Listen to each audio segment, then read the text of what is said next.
I think that the powers that be in the United States have decided that there's too many poor people. So all of the changes that they are making in food security and in healthcare, and particularly in not providing medical care to pregnant women, may run into difficulties.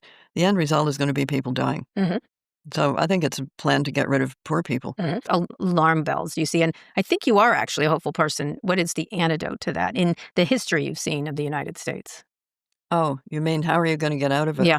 So I think you will get out of it, but there's going to be an awful lot of repair work. Mhm. And will it go back to the way it was before? No, because things never do.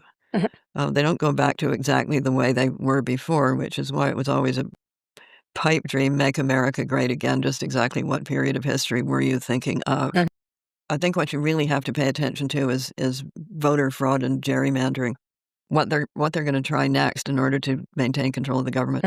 Mhm. But I think it's also not out of the question that there will be a rebellion from within the ranks of, for instance, the army, Mhm.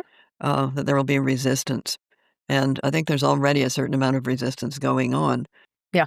So rule of law, um, we won't talk about the Supreme Court, but general rule of law, Mhm. judges who actually know the law, Which they've been very strong here. a lot of them have been very strong.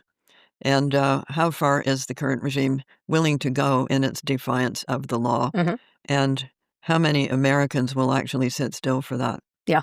I So I have to tell you, even, there's a distinct "fuck this guy" sentiment across the country. A lot of people, it was interesting, were like, "Well, I think there's too much immigration, but not like this. Like, this isn't how yeah, we feel." But "not like this" is said by a lot of people. yeah, Don't like the method, even if they might agree with some of the issues they have.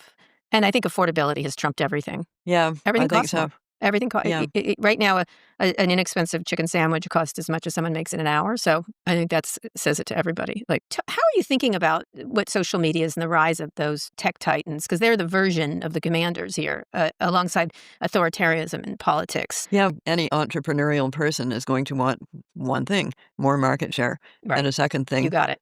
their shares going up in value. Mhm. So of course they want those things, and it was brought in, same as the internet. And I remember when that started, it Mhm. was a bunch of um, scientists who wanted to be able to exchange information Yeah. more quickly. Yeah. And hey, it was great at the beginning. And so was Twitter at the beginning. Agreed. In my mind, the Democrats won the Obama election because they figured out social media Mhm. and the Republicans hadn't. But then they did. Mhm. So yeah, the other rule of military history, which I'm sure you know perfectly well, is that if you invent a new weapon that's quite successful, your enemy's going to get hold of it pretty quickly and That's use it correct. against you. Yeah.